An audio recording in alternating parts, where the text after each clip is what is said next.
बिस्मिल्लाहिर्रहमानिर्रहीम। अस्सलाम वालेकुम। हमने बच्चों को ईमानदारी सिखाने पर जो डिस्कशन स्टार्ट की है उसी सिलसिले को आगे बढ़ाते हैं।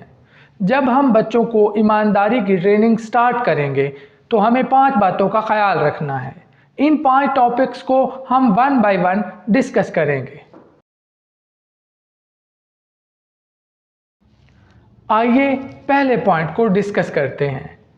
आप खुद अपने बच्चों के साथ ईमानदारी से पेश आएं, यानी उनके साथ हमेशा सच बोलें, अपने तमाम बच्चों को बराबर रखें, यानी किसी को कम या ज़्यादा इम्पोर्टेंस ना दें। हर चीज़ में तमाम बच्चों को बराबर हिस्सा दें। उनके सामने दूसरे लोगों के साथ भी इसी रवैये को अपनाएं, जिससे उनको अंदाज़ा होगा कि ईमानदार बनना मुश्किल काम नहीं बल्कि आसान है। आहिस्ता आहिस्ता आपके बच्चे भी आपकी इस आदत को अपनाने लगेंगे। दूसरा पॉइंट, बच्चे आपसे जो सवाल करें उनका उन्हें सच और सही जवाब दें। ना तो उन्हें सवाल करने पर डांटें, ना ही गलत जवाब दें। यहाँ तक कि भी अगर आपका बच्चा कोई ऐसा सवाल करता है जिसका आप उसे जवाब नहीं देना चाहते या वो सवाल उसकी उम्र के मुताबिक नहीं है, तब भी आपने बच्चे को ईमानदारी से बताना है कि आपको अभी इसका जवाब हम नहीं दे सकते, जब आप बड़े हो जाएंगे तो हम आपको इसका जवाब देंगे। अगर किसी सवाल का जवाब आपको नहीं आता तो आपने बच्चे को सच बताना है कि मुझे इसका जवाब नहीं आता, मैं किसी से पूछकर या पता करके आपको इसका जवाब दूंगा।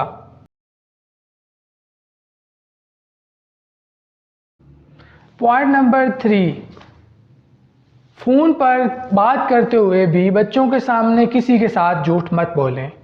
मिसाल के तौर पर हम में से अक्सर लोग अब जब हमें कॉल आती है तो हम उन्हें कहते हैं, जी सर मैं आपका ही काम कर रहा था, या मैं रास्ते में हूँ, बस पहुँचने वाला हूँ। हकीकत में ना ही आप वो काम कर रहे होते हैं, ना ही आप रास्ते में होते हैं, बल्कि आप तो अपनी फैमिली के साथ बैठे हुए हैं।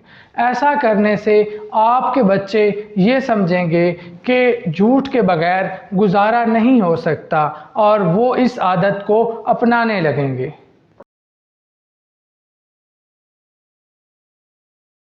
पॉइंट नंबर 4, खुद के लिए अपने बच्चों को झूठ बोलने पर मजबूर ना करें।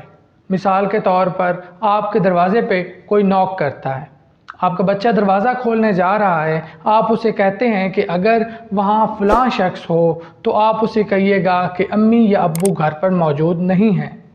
या आपके नंबर पर कोई कॉल आती है, आप वो अपने बच्चे को या घर के किसी और फ़र्द को पकड़ा देते हैं और उसे कहते हैं कि कॉल अटेंड करके इन्हें कहिएगा कि अब्बू घर पर मौजूद नहीं हैं या वो चार्जिंग पे लगा के कहीं और गए हैं, हालांकि आप तो घर पर मौजूद होते हैं। इस तरह आपने हरगिज़ नहीं करना।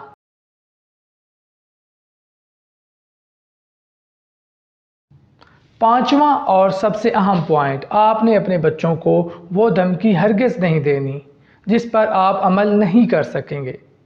मिसाल के तौर पर आप बच्चे को कहें कि अगर आपने ये काम किया तो मैं आपको सज़ा दूंगी या आपके वालिद को शिकायत लगा दूंगी। आप अगर ऐसा नहीं करेंगे तो आपके बच्चे आपको सीरियस लेना छोड़ देंगे। आप अपने बच्चे को कहते हैं कि अगर आपने ये काम ना किया या आपने स्कूल का होमवर्क ना किया तो आपकी जेब खर्ची बंद कर दी जाएगी, आपको खाना नहीं दिया जाएगा या आपको सैर पर नहीं लेकर जाएंगे, या ऐसा कहते हैं कि मैं आपको मारूंगी। आपके बच्चे इस तरह की बातों से आपको सीरियस लेना छोड़ देंगे। उसके बाद जो भी आप उन्हें कहेंगी या कहेंगे वो उस पर अमल नहीं करेंगे, बल्कि जो उनकी मर्ज़ी होगी वो वैसा करेंगे, क्योंकि उन्हें पता है कि हमारे वालिदैन ऐसे ही हमें कहते रहते हैं।